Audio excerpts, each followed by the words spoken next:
Please help me welcome to the stage first. You know him as the voice of Hercules. Help me welcome Tate, Donavan.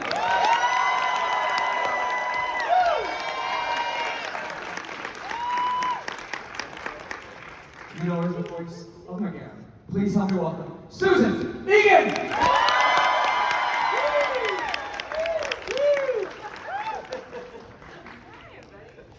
Fancy meeting you here. Oh, I know. We have to stop meeting like this. Well, welcome back to Orlando. You're practically here all the time now, right? And you're going to be here in another couple weeks, and yeah. So welcome back. Thanks. It's nice to be here. You know, I have one question. Okay, I get was right in there. concerned today, getting dressed. I was like, should we wear socks or should I wear socks? Do you guys notice? Because when you're up here, you're like, oh my God, my feet are right at their eye level. I gotta really bring the footwear. Do you guys notice that stuff at all or no? Now I do. Okay, right, I don't have to worry about it. Well, now they do. Yeah. Everybody's taking up their pictures of you. About my feet, yeah.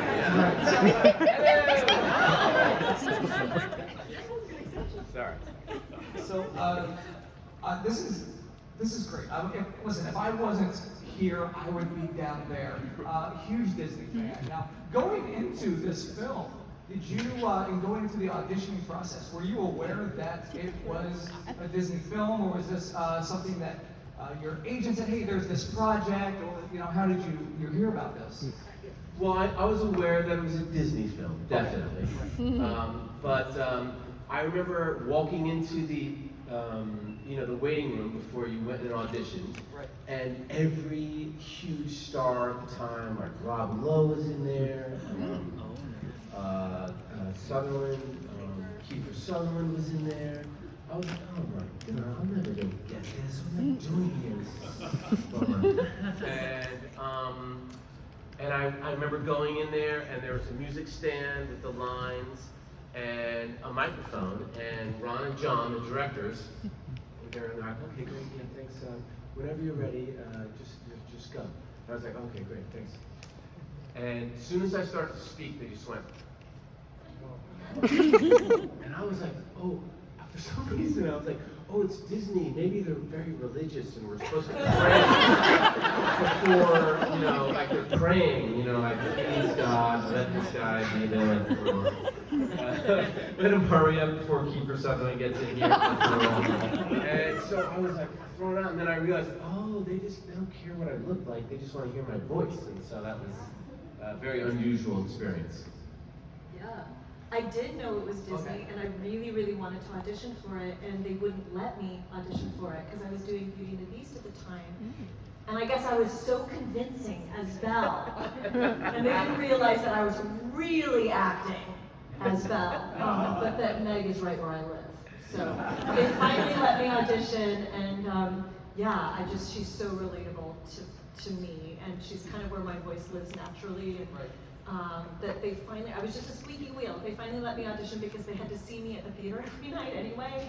And then it sort of progressed. It took like a year. Oh yeah, it took months and months and months. Yeah, absolutely. I'd say about what they tell me is 10 months. It's so long ago that they recorded you onto a little cassette tape. And then you would never go to a callback like you would as an actor, but that tape would progress. And I remember about 8 months later, I was doing Beauty and the Beast in Los Angeles, and Michael Eisner was walking down the hall. It's like, Egan, good audition for Hercules. And I'm like, oh, it made it to Eisner. Like, okay. And they have their 3 favorite voices for each of the characters, and they test animate to see whether that voice actually suits the look of the character or whatever it is. And I don't know. I just think maybe the other people got the offer and they turned it down. And that became Yeah, that was probably the last on the list. Probably Did anybody else audition for it? What, Donavan? What's his name? Donavan Tate? Yeah. Now, with it being a Disney film in the 90s, on the heels of Little Mermaid, Beauty and the Beast, Aladdin, Lion King, lots of singing. You were in the process of being Belle on Broadway. But Tate, were you a little concerned because you didn't sing? Were you concerned that you would have to, or are you kind of happy that you didn't have to? It's funny. I was young, and I was very confident. Okay. So, I fully expected, they'll probably throw in a song for me. Yeah, I could totally do this. Well, actually, Tate's an amazing musician. He's great. He played in an Irish bar. Like, I used to go see you in the pub. I used to play a traditional Irish band, but I wouldn't say I was like a good Broadway singer. You know what I mean? I could carry a tune. Right. But, so at any rate, I was very confident, and the script wasn't like a normal movie. They don't give you a script that you read and you arc out. You just sort of go there. They're like, hey, we want to record, and I'm like, you're there, and for a couple hours, and they're like, we're gonna do this scene where you're fighting, somebody in a brook, and blah blah blah blah blah. And so I just was expecting a song eventually to come up. And I remember one day I was like, hey, are there any songs that I'm gonna sing? And they're like, and they sort of look at each other like, what does this guy think? And they're like, well, adult Hercules doesn't have a song. Aww. And I was like, oh, okay. I didn't even know that there was a young Hercules. Are there Hercules in this movie? Right, they don't give you a script. I went to record one day, and I record the scene where she dies, and I'm like, I'm sorry, she dies. Nobody told me this. No, they keep it very tight-lipped. Yeah, they do. A couple months ago, I was on a Disney cruise, and I walked out, and Hercules was playing on Final Vision, and I was like, I know that, right? And now I'm here on stage, and I was like, what is this? And have you had that moment where during your career, not necessarily during Hercules, but you were like, wow, what is this? What is my life? How did I get here? It's pretty cool because being part of the Disney animated feature, will outlast you. It's something that I recorded it long before I had children, but I thought in the moment my children will see this, and then their children will see this, and it is to be part of something that's immediately timeless because Disney has that legacy. So it's a pretty cool thing, and then you become part of the family, and it really is a family. We're all back there with the princesses just hanging. I actually don't feel it until I come to something like this. And I meet all of you, and I'm so blown away by how you interpret the film, how much you appreciate the film.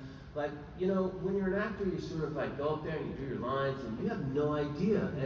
And what you guys bring to it, and when you come up to my table and say, hey, this happened, and because of this, and I love this movie, it's incredibly moving to us to meet you guys and to hear. Your dad agrees. Right,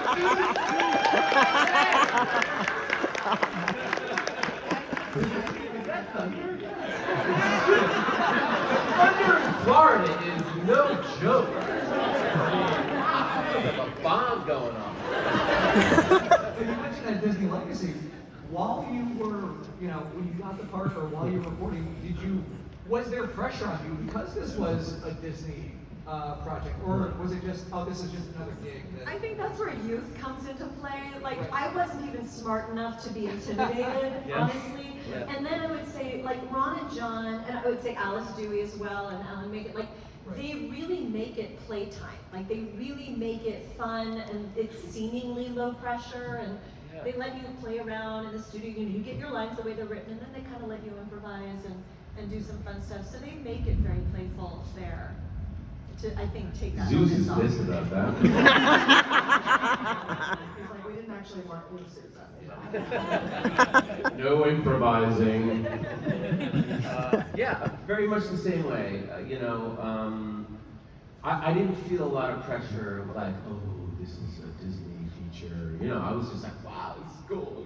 And everybody involved has done their job for a long time. Like, Ron and John have directed all these amazing movies. They were so comfortable in their their job, and so it was just a positive, fun experience. This is also such a screwball comedy. Like, it's such a goofy movie. It has a lot of heart, of course, but it is ridiculous too. We're gonna eat Jason. Speak for yourself. Well, except for you, you're Chekhov, but You mentioned meeting fans, were, and coming to events like GalaxyCon, when did you realize that this project had legs? That this was going to be something that, again, you showed your children, they're going to show their children, and that the fandom is going to keep going? Because there are other films during that time. One of my favorites, Treasure Planet, that doesn't necessarily get the same amount of love. I think it's surprising. It surprised me, the fact that like people are doing 80s and 90s nights. I'm like, I lived the 80s and 90s. I didn't think so. Wow, okay. But I think there's something really special when you get to be part of a project that is a part of somebody's childhood. It will always live in a special place in their heart. So even though now you're 35, you're like, yeah, but I had the lunchbox, But it's truly an honor, and Tate's right. Like getting to meet people and hear what their association with it was, what character they identified with, and what made the difference in their life. It's pretty cool. And having this long legacy, now there's going to be a Broadway show, West End.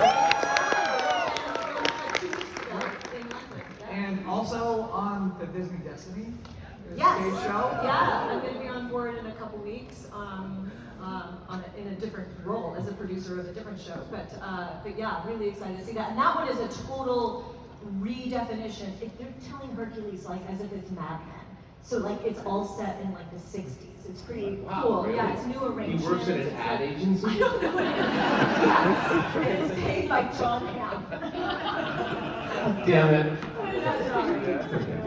He's great. I haven't heard that. Yeah. It's like if you they released like Meg singing her song, and I premiered it at D23 last year, and it's a very 60s version. It's really cool. It's jazzy and Can't wait to see awesome. it. Shoot for Christmas time. Shoot for Christmas time. So when you come to events like this, and obviously you've worked with a lot of folks, but when you come to a GalaxyCon and you're sitting next to somebody, or you see somebody in the green room, do you still kind of fanboy out a little bit at all? Oh yeah, totally. Yeah? Yeah, I mean, you meet, some people like I met LeVar Burton. Yeah.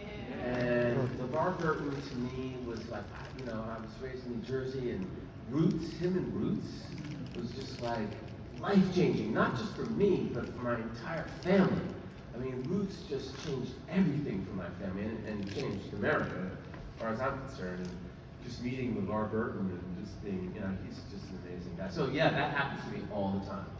Yeah, and I don't do what I tell people all the time to do, which is like go up to these people and say how you feel about them, because I know I love it, but I'm the same as you, like a lot of people. I'm like, oh no, I don't want to bother them. I don't want to bother LeVar, That's amazing. I saw Mel Brooks was at the last con that I was wow. at. I'm like, what? I'm sorry. What's Mel Brooks? I flipped out.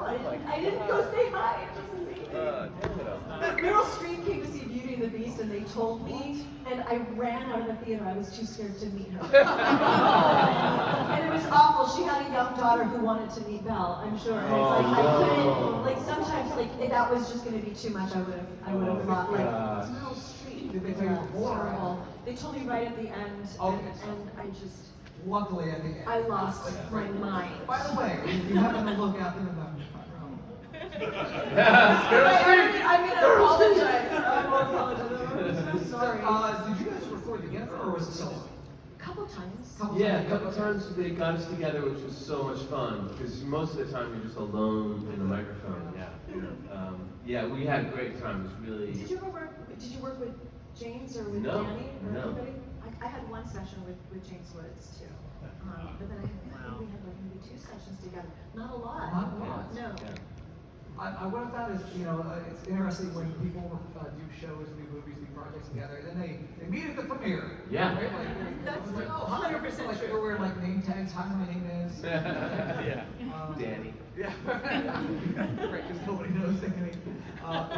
We have a great line here. Would you like to take Sure, some? yeah, I'd love to. So if you guys have questions, feel free to start lining up. Hello, what is your name? Hi, I'm Kelly. Hi. First off, my sisters and I love your movie, and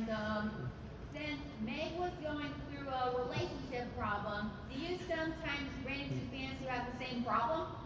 Yes, I also channeled my own problems into the characterization. Living in New York, string of bad boyfriends, yeah.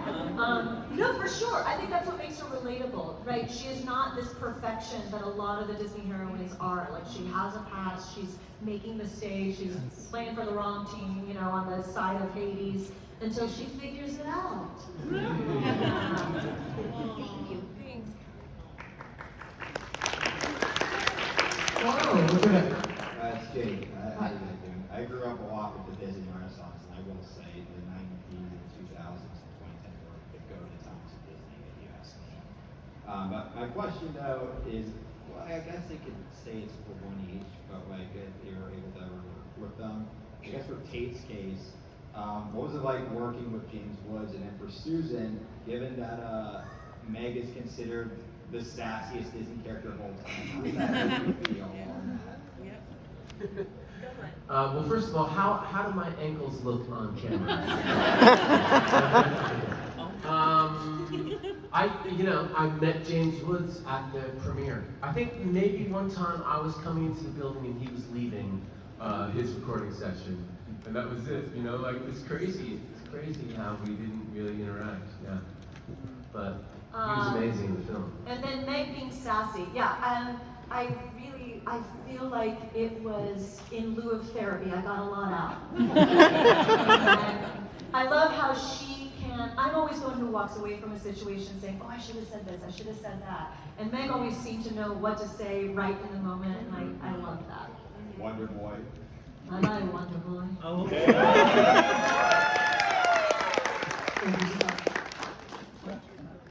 Hello, what's your name?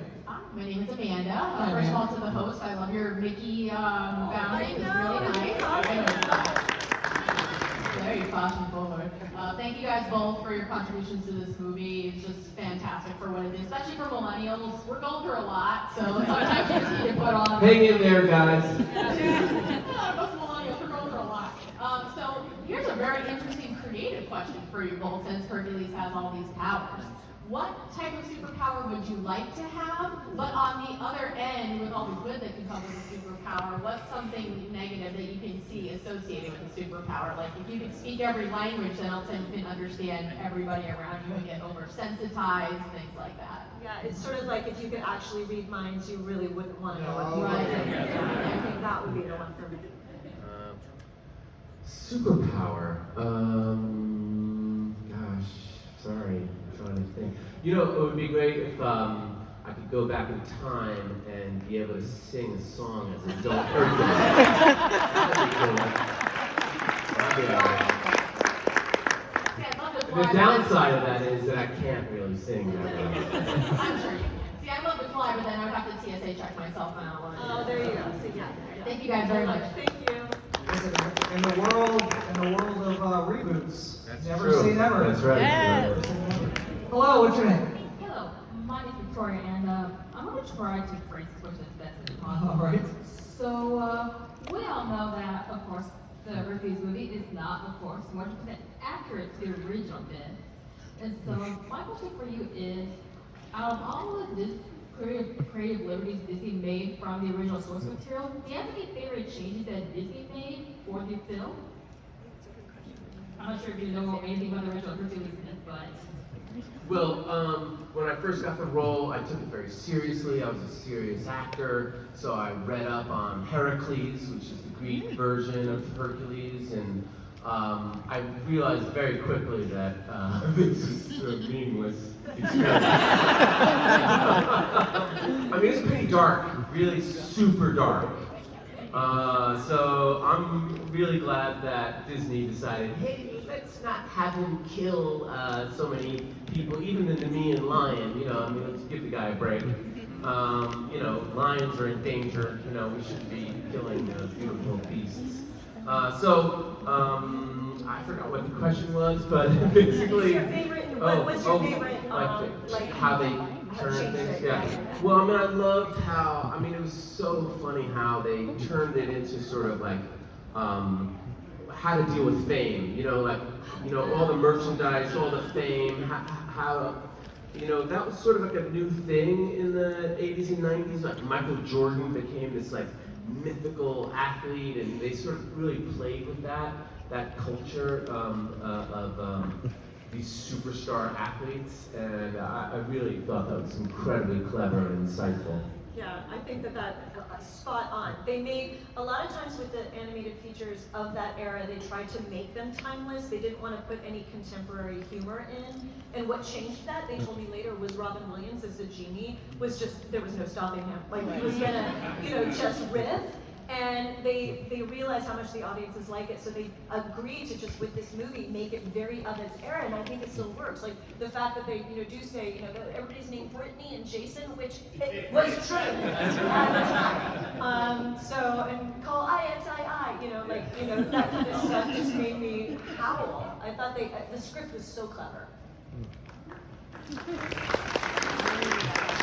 Hello, what's your name? Hi, I'm Tate, and I was wondering, what was your favorite line or song that you either heard in your movie or you got to say?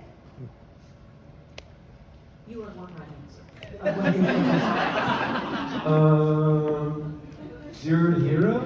No! That's my favorite though. It is pretty great. I mean, the gospel music is so great in it. But you're. I got to be there in the sessions when they were recording because I was waiting for my session with them to do I Won't Say. And so I got to hear them do Gospel Truth and Zero to Hero. And I just remember there were like 5 people listening to this. It was, you know, music side of Alan, our producer, directors, Michael Cosner was the music director.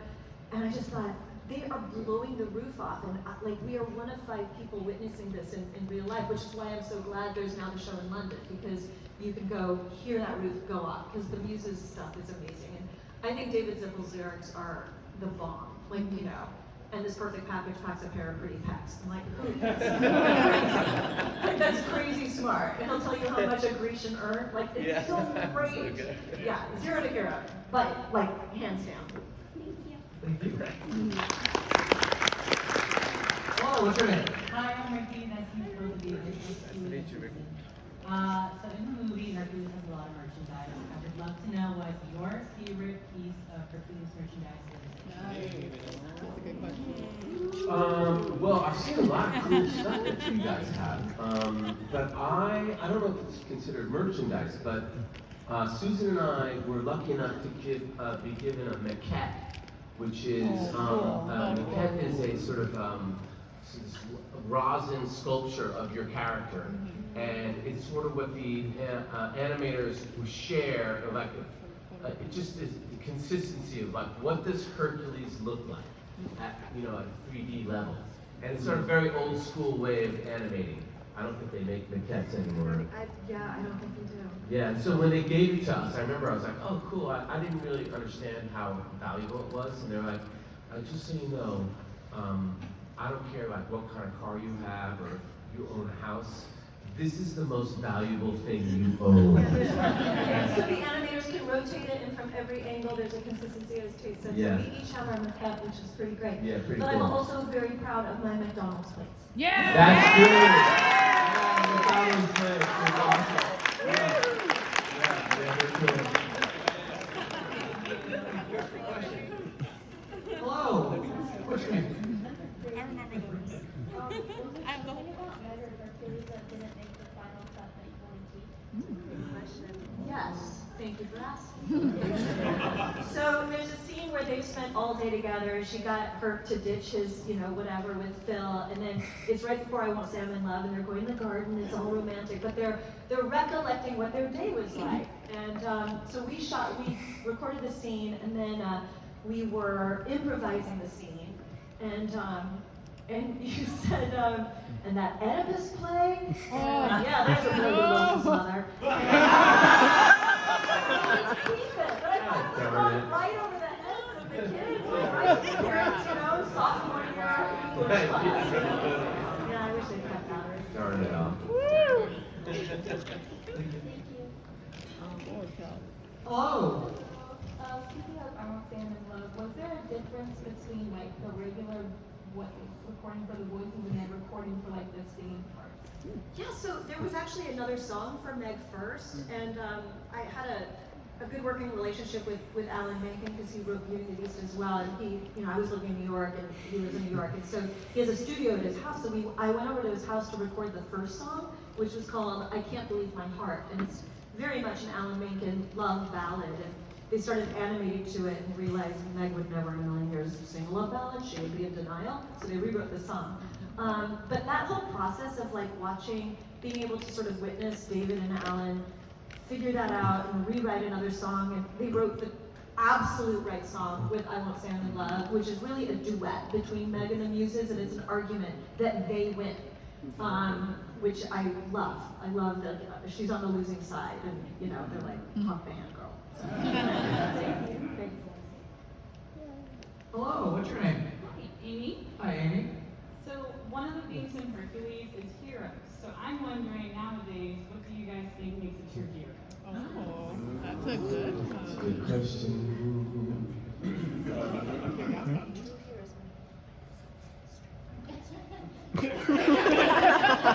What was that again? The size of his what?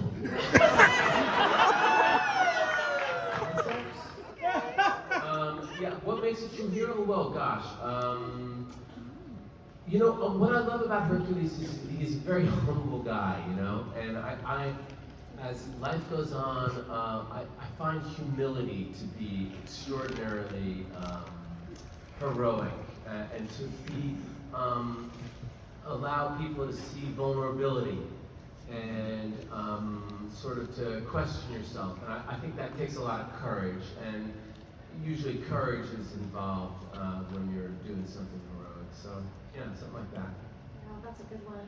I would say, try and look for the people who might not be in the spotlight, but they're lifting people up. Like the people who make opportunities for other people to sort of be lifted and find their power. Those are the people that I really notice as an adult that maybe I didn't when I was younger. And yeah, they're the role models for me.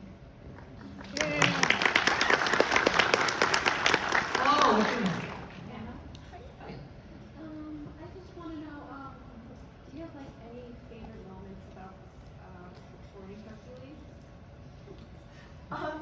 I had never done voiceover. Had you ever done voiceover? Not really, no. I really didn't know what to do. As an actor, when they say, hey, can you ride a moped? You're like, yeah, of course I can. And then you go get a class and learn how to ride a moped. Like, right? So you always say yes.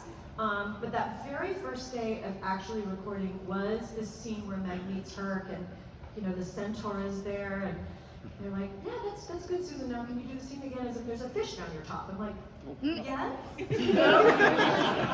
You just learn really quickly to have no ego and no sense of embarrassment. You just have to go for it.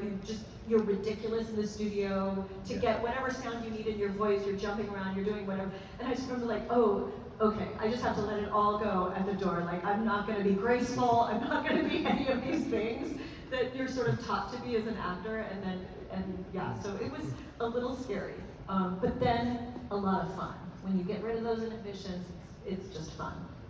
Yeah, and it helps that there's no visual, it's just your voice. And so I think a lot of self-consciousness as an actor comes from like, oh gosh, how do I look, And when that's gone, you can sort of just run around and be as free as possible, and yeah. Thank you. Hello, what's your name? Hi, my name's Nick. Hi, Nick. This is more of a question for Tate Donavan. Your role was split between you and Josh Keaton as younger Hercules. Was there anything that kind of informed how the two of you would sound as the same character? Like, did you ever hear his recordings or anything like that? No, like I said, I didn't even know there was a young Hercules until I was like, at the premiere. I'm like, wait, what? So no, yeah, there wasn't. You give all that stuff up to the producers and the directors, and they know what they're doing, and you just sort of like you just go in there and do your best. Yeah, I know, it's kind of amazing though. Like, I mean, you guys sound so similar. I couldn't tell as a kid. So. Yeah, I know. Sometimes I can't even tell. That was it. Thank you. How did Josh Keaton's ankles look on stage? I don't know. I should bring him up here. Hello, hey, it's you. Oh, hello. Oh, this is Egan. who are your biggest acting influences? Oh, that's a good question. Madeline Kahn. Oh. That's perfect for me. Right? Yeah. She's so brilliant. And just, redefined what you can do in comedy. Like, I love her. She did, yeah, she was great. For Hercules, I definitely thought a lot about Jimmy Stewart. Whoa. Who I always loved. I just adore Jimmy Stewart. And yeah, he has a sort of sense, Hercules has a sort of feeling of Jimmy, in my mind, of Jimmy Stewart a little bit. Thank you so much. Thank you. Hello, what's your name? My name is Gil, and I have a question for Susan. Is this more for like the Spirited Away? So, when you got that project, did you know that was a Miyazaki film? I didn't know anything. I'm so ignorant. I didn't know anything about it. It was the very first Miyazaki film for Disney to get the rights to translate, and so it was very new even for Disney. Although, I mean, Katzenberg loved Miyazaki, and the reason he sort of wanted to resurrect the animation department at Disney was because he was such a fan of Miyazaki, and it took him like 15 years to get the rights to Miyazaki. So they're explaining over the phone what this story is. Well, there's this, 10-year-old girl, and she's working in a bathhouse, and I'm like, where's social services? Are we sure this is okay? And then they sent me, because it wasn't accessible. We didn't have streaming in those days. So they sent me a VHS tape of the Japanese, of the original Spirited Away, and once I saw that, it was just like, oh my gosh, I can't believe I get to be a part of this. My dog is named after her, Chihiro. So, Oh, yeah. beautiful. Yeah. Thank you. Hello, what is your name? Hi, my name is Nero. I had a question that's more general, but as legacy voice actors, you've paved the way, you've worked for such a large company. Do you have any advice for people who want to get into voice acting? Yeah, I mean, I would take a class. I mean, there are so many great classes on acting in general, and I wouldn't delineate between voice acting and acting. They're pretty much the same thing. But if you just want to do voice acting, there are classes that focus on the voice. And at the end of them, you usually get a demo put together, or you maybe meet a voice agent, or something like that. But putting all that business part of it aside, you just learn the basics of just become as good an actor as you possibly can, and that'll take care of you. That'll. Yeah, acting really is acting, but I would also say it's like there are avenues that weren't available to us because there are now platforms where you can create your own animation. You can get together with your friends, you can write a script, and honestly, all the people that are producing things for networks and streaming services, they're looking on YouTube to find it. So all my Broadway pals back there, they had a little YouTube show that now got picked up by Apple, and now they've got long lines in front of their tables. Like it is within your power with your iPhone to record it and create your own projects. And I encourage you to do it. Just make little 5-minute cartoons or whatever kind of voiceover thing you want to do. But just do it. Create the content. Thank you so much. One of the great things has a line that is my favorite. He says, voice acting is little V, big A, focus on the action. That's right. Hello, what's your name? Hi, I'm Michael. So, a question for both of you. Do you possibly have a favorite character moment you voiced outside of this movie, such as maybe Disney Interactive or House of Mouse?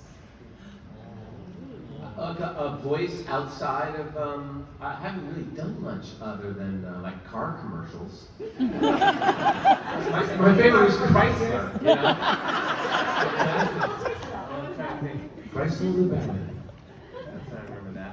Those are great. Yeah, isn't that fantastic? This week only at Kmart.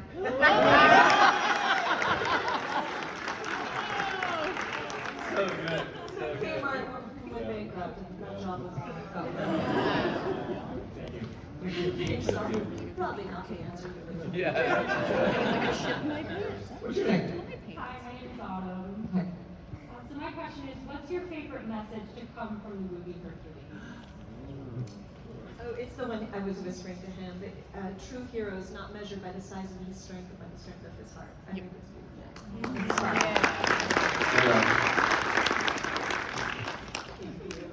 You know what I really love?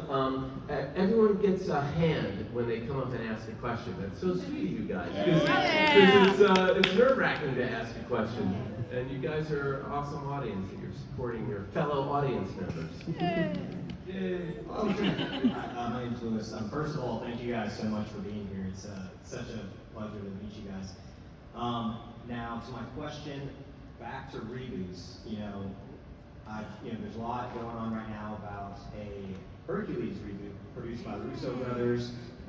Is there anything you guys know about that? I know with the Tate and I were the first ones they called. There's a character of Hercules' grandfather. Because for the Little Mermaid live action, Jodie Benson made a little star appearance. She I did. had to ask. She did. She made a cameo. It was so cute. She looked amazing. No, Tate knows the role that I want. Which one? Tate. Oh, We're having any scissors. I was hoping you were going to say Phil. I was going to play the town idiot, maybe. No. I want you to be the guy that says, "That's it, I'm moving to Sparta."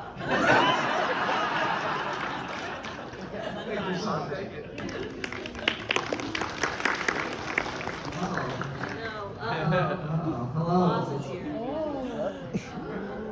Look at everybody's like, oh. I'm Hades. But my name is Liz. Kind of a question for Susan, but I'd like to hear Tate's side as well. If given the opportunity to prove yourself or do a test like how Herc sacrificed himself jumping in after May to become a goddess and live with her up in the Olympics, but if you failed, you have to go back to Hades.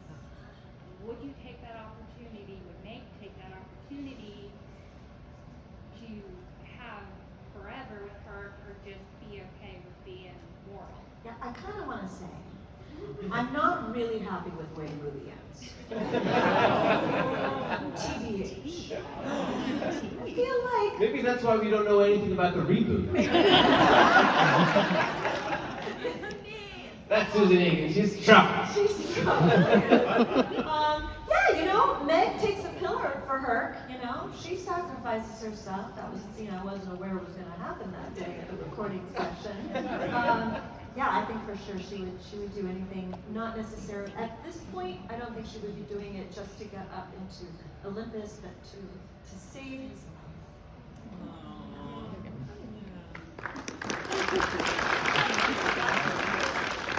All right, so you guys slide in at the very last minute. We can make this really quick. We're just about out of time. Don't worry, it's gonna be quick. My question is, since it's all about heroes, if you had the opportunity to play a villain, even if it's in Disney, what villain would you like to do? Even if it's live action or animation, what's the villain you would love to? Mother Gothel. Okay.